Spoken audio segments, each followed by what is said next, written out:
Zap, zap, zap, lightning, zap, zap, lightning, lightning, fade.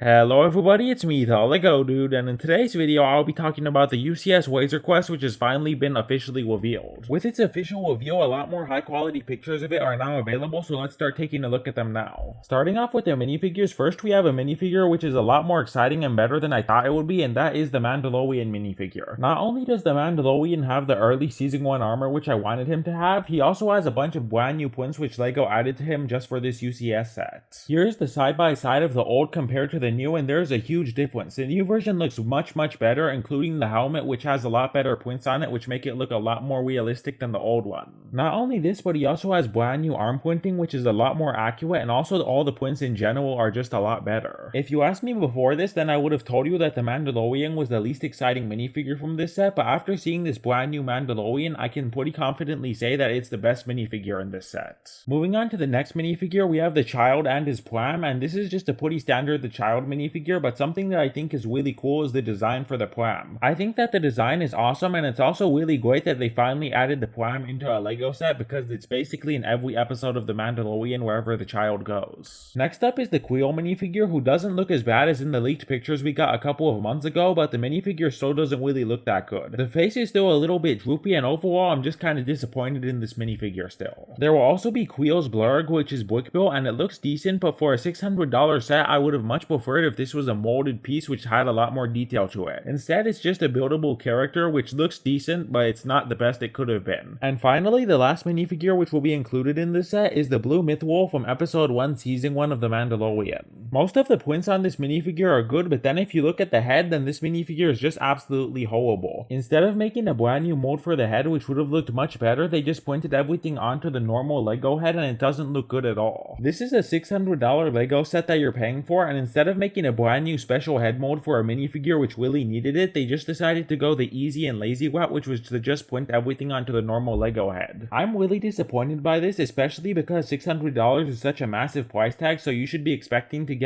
some really good stuff, but instead they made this. Overall, this is a decent minifigure selection, but for a $600 UCS set, you should be expecting a lot better minifigures and a few more minifigures. Instead, you just got 4 minifigures, and of those 4 minifigures, only 2 of them are actually really good. Moving on to the box of the set, on the box we can see it's just a standard UCS box, and on the front of it there's the kind of orange color behind it, and then there's the Wazer Quest itself on the very front. On the back of the box you can again see the Wazer Quest with the orange glow behind it, the minifigures on the minifigure stand, the dimensions of the set, and then on the bottom some pictures of the Wazer Quest in real life, and then some more pictures of the interior of the LEGO set. Moving on to the Wazer Quest itself, we can see that it has a very large back door, so all your minifigures getting in and even the blur can all fit inside of the back of the Wazer Quest. Additionally to this, there's also some side doors which makes it even easier to access the interior. And now moving on to the interior of the ship, first up we have the cockpit section, which is extremely detailed and has a lot of control panels in it and has a lot of space for you to fit 4 or 5 minifigures. Something that's kind of funny is that this one small section of the ship alone can fit every single minifigure included in the set, which is why I think that it was a very bad idea for them to just have 4 minifigures in this set. Obviously they weren't going to add enough minifigures to fill up the whole ship, but they should have done better and added 7 or 8 minifigures for a $600 UCS set. Moving on to the next section of the interior, it's pretty much just a small storage section right behind the cockpit which can store the child's pram and some other stuff. Next up is the carbon freezing chamber section, which I think looks really cool. There's the section which the Mythwall is in, which is supposed to represent the machine that the Mandalorian used to turn him into carbonite. And then there's also some claws holding up some people who are frozen in carbonite, which is supposed to represent some of the past bounties that the Mandalorian caught and then he froze into carbonite. And then going back to the back interior space of the Wazer Quest, it's mostly empty except for a crate and also some stuff that's really cool, including a blaster and some of Boba Fett's armor, which I think is super cool that they included. And then the last major part of interior space is the Mandalorian sleeping quarters. There's not really much to say about it, but it's very detailed like pretty much the entire set, and then it also includes his bed. And then the last part we have here is the escape pod, which is also pretty detailed and it can fit 1 minifigure inside of it. Technically it could fit 2 because you could probably also squeeze the child in there plus one of the normal minifigures, but it's designed to just hold 1 normal minifigure. figure. Now moving on to the exterior of the ship, I think that it looks awesome and that they really nailed the design of it. It looks extremely detailed and very accurate to the in-universe Star Wars version of the Laser Quest, and overall it's just a really great design. It includes the guns on the front and also the landing gear, which I think looks really good. There's no way to attract the landing gear though, but that's a fair give and take because that would be really hard to design into the ship. Now that I finished talking about this set, here's the big question. Is this set worth $600? And my answer to that is that it's probably not worth that price. The Laser Quest itself is very greatly designed and is really awesome, but it's just not worth $600. Added on to this that the minifigures just aren't really good at all except for the Mandalorian, this set should have stayed at its original price point at $540 or maybe even $500. LEGO increased the price of this set too much without adding an equivalent amount of extra quality, which I think is very disappointing. If you're planning on getting this set, I think that you should wait until it's on sale because at full price it's definitely not worth it. Alright everybody, that's everything for today's video. Tell me your thoughts about the UCS Laser Quest in the comment section down below. Do you think that it's actually worth the $600 or do you think that it's overpriced? Do you think that the minifigure selection is actually decent or do you think that it's a bad minifigure selection? And before you leave, please remember to hit the subscribe button, ring the notifications bell, and leave a like on the video. Bye.